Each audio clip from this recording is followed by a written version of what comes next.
Hi guys, James at RampantLionReviews again for you today with another beer review. For this one we are going to stick to Sweden. We're going to head up towards Gothenburg once again, Göteborg as you would say in Swedish, the Swedish craft beer capital. I feel like I say that so often these days, but we're going to return it to one of the better known Swedish breweries actually, but we've got a slightly different style from them today to have a look at. So this will hopefully be quite exciting. So for this review then, we are going to have a look at another beer from Stigbergets, and this one is the A New Dawn, which is an IPL, and you really don't see all that many of these beers around these days, the India Pale Lagers. This one comes in at 7% ABV, and this was released, This was released as part of the Små Partiers, the tillfällig assortment, on the 13th of March 2020. So really curious to see how this one turns out.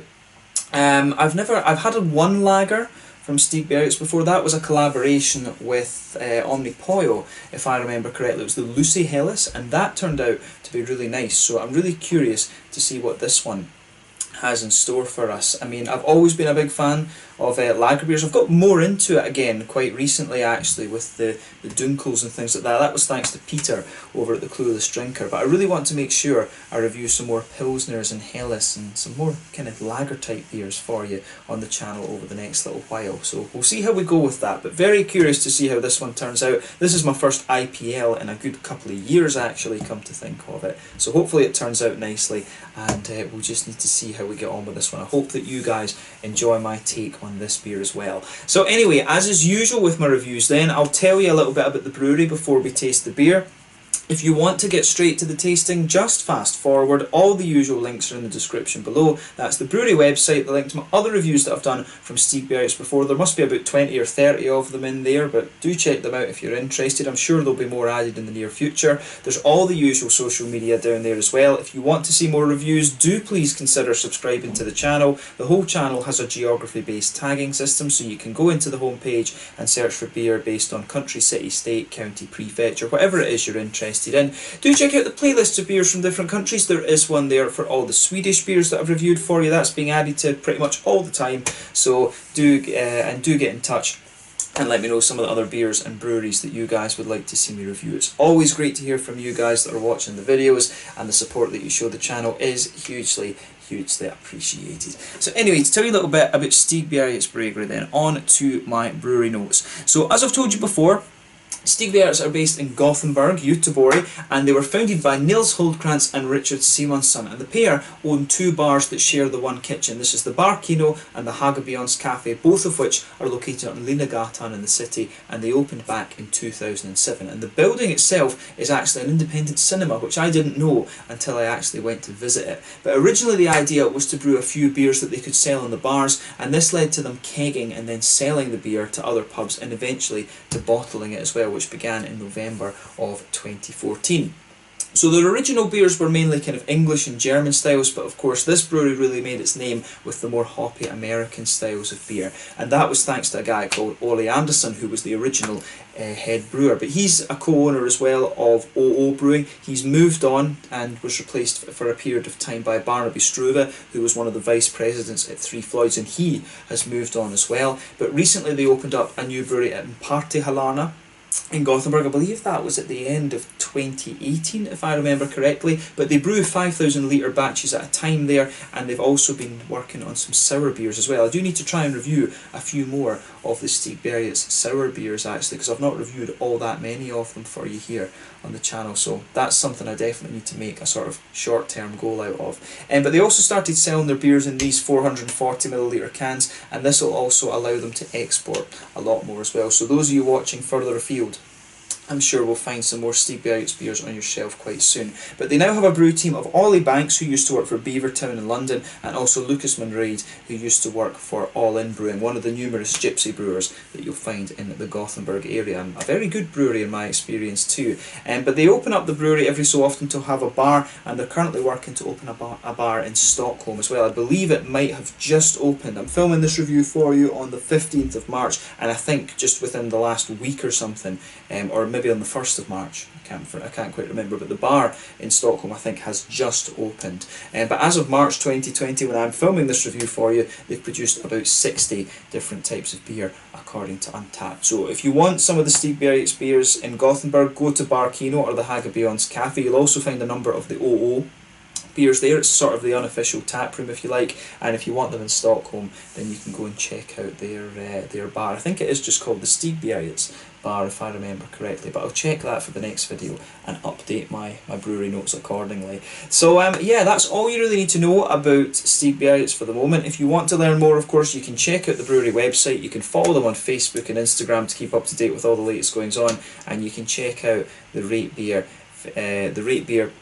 Untappd and Beer Advocate pages to learn more about all those different beers that they've done. So yeah, let's get on and actually taste this beer then. So as you can see, the artwork of this one is quite interesting. I have to admit, if you have artwork like this, you would think that this beer is more of an imperial stout rather than anything else. So I mean, having the big dark can like this sort of makes you think, you know, maybe it would be a big imperial stout. And you know, come to think of it, I actually can't think. I've had an imperial stout from OO Brewing, but I'm trying to remember. I've had a couple of coffee stouts and things from Stigbergets, but come to think of it, I don't know if I've reviewed a big imperial stout from these guys. So that's an interesting point to make about this. But this can, I would have thought this can would be more for an imperial stout or something like that. It's not the sort of artwork you would associate with an IPL, I have to admit, but it is good. It is pretty cool. The artwork you get on these Stigbergets cans generally is pretty nice. So yeah, the swan there, absolutely lovely. But yeah, I'll need to see if I can take the label off this and see how we go. But yeah, let's get this guy out and we'll get on with the tasting then. A 7% India Pale Lager, my first beer within this category for, you know, I don't know, quite a while actually. I honestly can't remember the last time I reviewed an IPL. So do give me some recommendations for this style in the comment section below. You know, it's always great to go back to styles that you haven't visited in a long time. That's basically what happened with the Dunkel lagers before. I saw Peter, the Clueless Drinker, review the Augustina Dunkel, and that really got me back into it. But I'll say straight away, when you open this one up, there's some lovely fruity aromas coming out of this beer. So yeah, as you can see with this one, it's poured a lovely pale golden straw colour. It stays very, very light and straw coloured if you put it up to the light. There's a solid finger of quite a bumpy perfect white head on this one.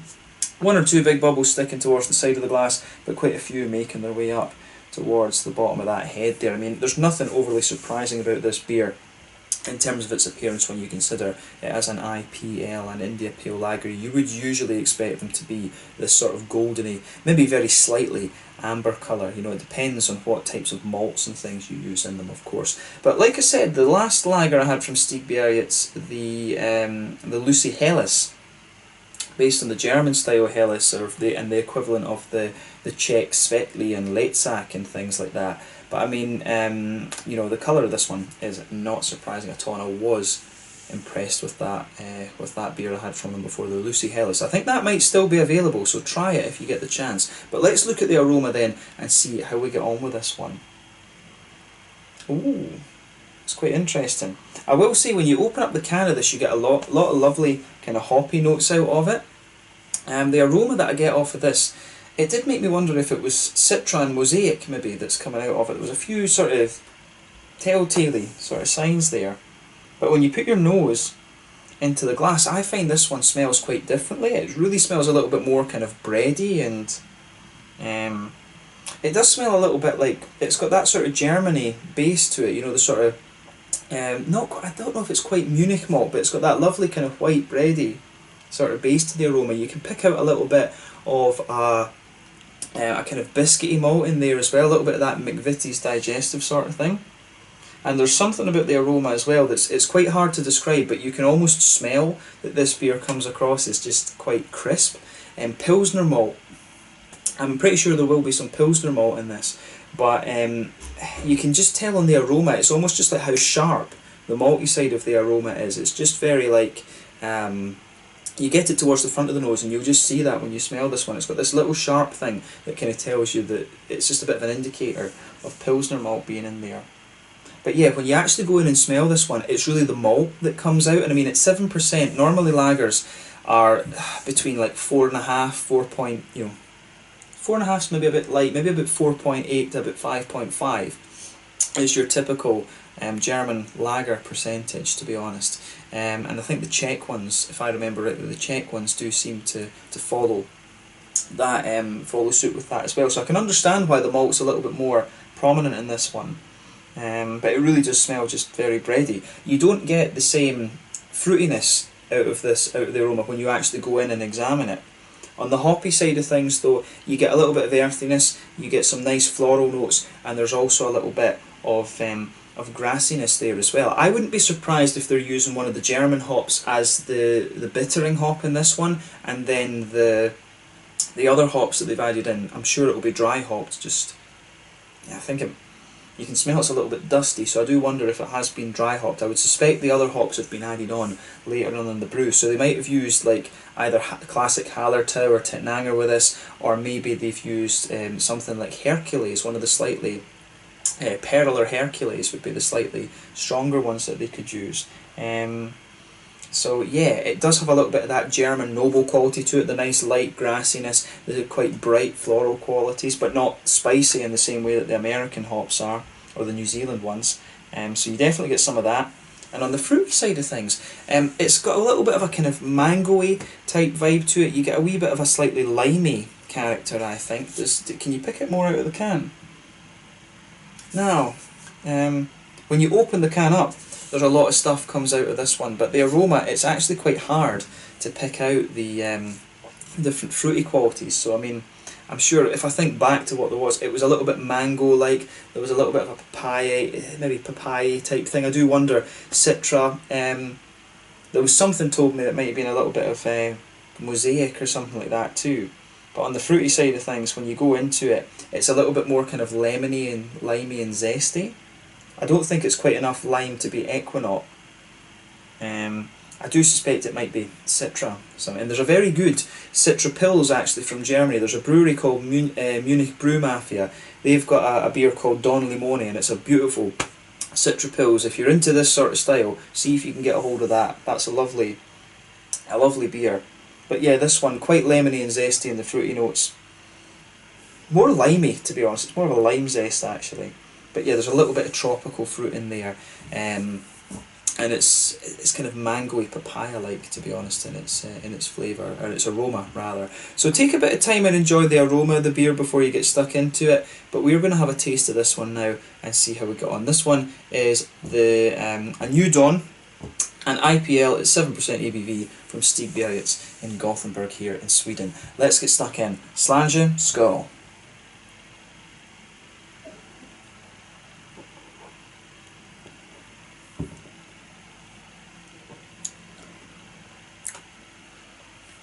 Yeah, that's pretty nice actually. You can definitely smell, taste rather, brain's not working today. You can definitely taste the sort of imperial quality of this one. It does come across as quite strong, and I mean I think that's one of the things with the IPL. You do have to be careful with these beers when you brew them, because it's difficult to sort of get a good balance in the taste. This one comes across as quite nicely done though. You've always got to get a little bit of that balance between the biscuity malt and the booziness. If you make these beers boozy, unless you go down the dark route and have caramel and things like that, like you do with the Doppelbock, because the Doppelbock is a low temperature lager beer, of course a low temperature fermentation lager beer, it's a bit more difficult to get that with the lighter style. So you really either have to go to a Schwarzbier or a Dunkel or a Tmavi as the Czechs would call it, and a Cherny. You really have to look at that to go at it from there. This one you can detect a little touch of that booziness in it, in my opinion.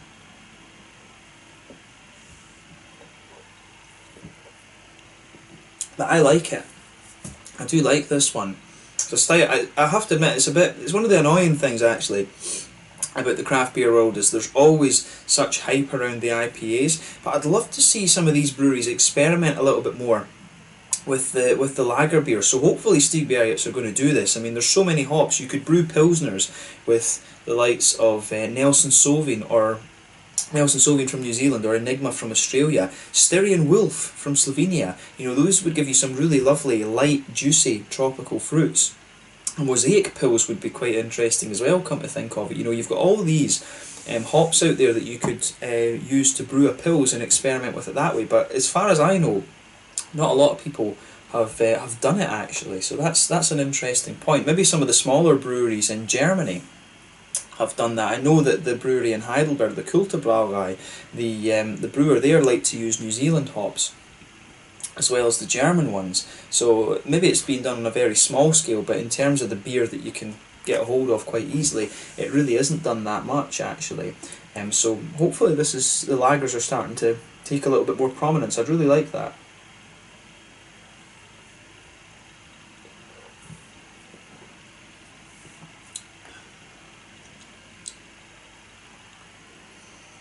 But yeah, let's try and break the flavour of this one down a little bit then. So in the middle of your palate you've got a lovely, you can feel that pale malty quality there. There is a bit of darkness in the middle of the palate. I think this one, it maybe could do with a little bit more biscuity malt, or maybe just a very light touch of caramel just to sweeten up the centre of your palate. When you take this beer in, you will notice that the middle of your tongue is actually quite sweet.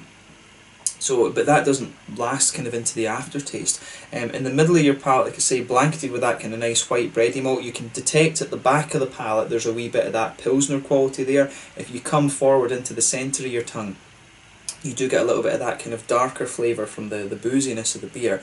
But a wee bit, if you move out from the centre of the palate, you do get a little bit of biscuity sweetness, and otherwise the malt base is fairly kind of straightforward, to be honest with you. It's a light kind of bready, crisp malt base, which is what you expect from a lager of any description, really, other than the Dunkels and the, well, I should say a Helles lager. That's what I should say.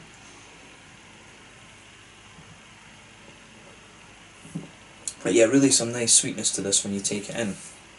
On the hoppy side of things then, back corners of the palate, you've got a little bit of earthiness there.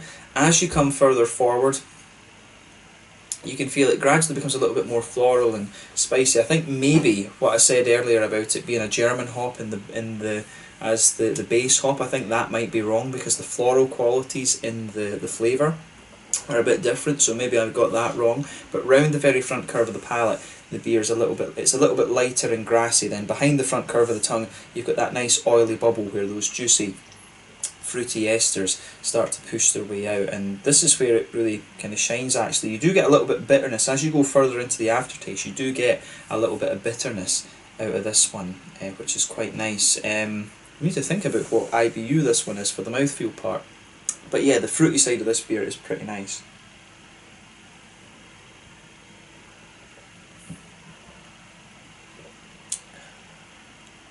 But yeah, if you go to the back of that oily part of your palate, there is a little bit of a wee kind of darker passion fruity note to this one. As you move further forward, it does become a little bit more sort of mango-like, but the flavour is quite different. It does make me doubt.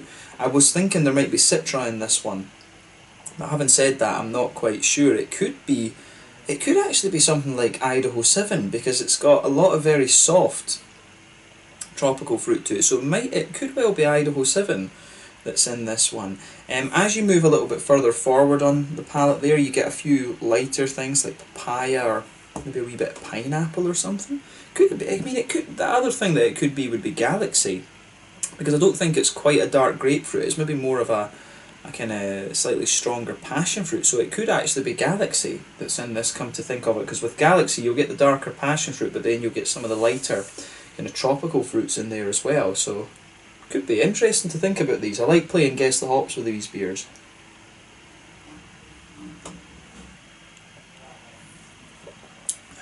But yeah, there's a wee bit, as you come right towards the front of the palate, I think there's a little bit more of a I think there's a really nice kind of orangey, tangerine type quality to this one. So I do suspect there might be a little bit of mosaic in here, and if you go to the very tip of your tongue, there is a little bit of this kind of almost blueberry-ish note, and that stays there into the aftertaste. That's one of the telltale signs of mosaic, so I'm pretty sure that one of the hops in this is mosaic, and I wouldn't be surprised if the other one Could it be Mosaic and Galaxy?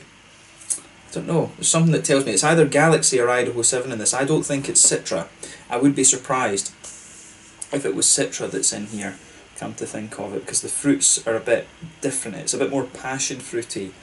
It's got a good bit of that darker fruit to it.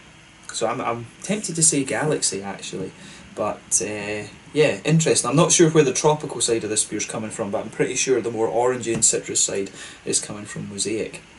Because you get that lovely lighter, juicier tangerine note on the front, very front part of the fruity end of your palate. But yeah, the flavour combination of the fruity side of this beer is really nice. It's got a good balance between the more oily fruits and the lighter kind of juicy tropical things as well. So thumbs up to Stigbergets for this one. My thing with this, I'd say put just a little bit of caramel in this one, just sweeten up the malt base very slightly, and I think they would really be on to a winner with this one, because as you go further into the aftertaste you do have this kind of dark boozy sort of thing lingering there, and that's the most difficult thing with these IPLs, is to cover that sufficiently but also keep the beer quite crisp, and I think they're not far off getting it bang on with this beer, but there is just a little bit of adjustment needed, I think.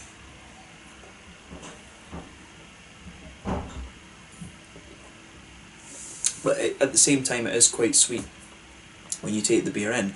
In terms of the mouthfeel of this one then, it's quite a crisp beer, it's quite a light bodied one, but obviously because it's a bit more boozy it has some nice oily character as well. You've got some lovely, you've got the mouthfeel overall, I'd say it does have the crispness, so it's quite a light bodied mouthfeel. I'd definitely stay with that. It's at the kind of top end of light bodied, bottom end of mid bodied, so generally, but you've got a lovely kind of oiliness to it, so it's quite a crisp beer generally, but it's got a nice oily mouthfeel to it as well. In terms of hoppy bitterness, I think this one's a bit higher. I think this might be around the kind of 40-ish IBU mark. It strikes me as being, of course, the benchmark with these would be Pilsner Urquell, which has 30 IBUs, but I think this one is a little bit higher than that. I think this one might be 40, maybe even pushing 50 IBUs, come to think of it. You know, you've got the nice kind of floral notes. You do get a little bit of that kind of floral dankness lingering around there, so it could even be a little bit higher than that, but I think maybe I'd be tempted to say it's about 40. Nah, I'll go with 50. I'll say 50 IBUs for this one. I think it might be around that. But yeah, the malt base in this one, as I say, it's quite smooth generally, but it gets a little bit darker later on. It could do with just a wee bit more sweetness in my mind.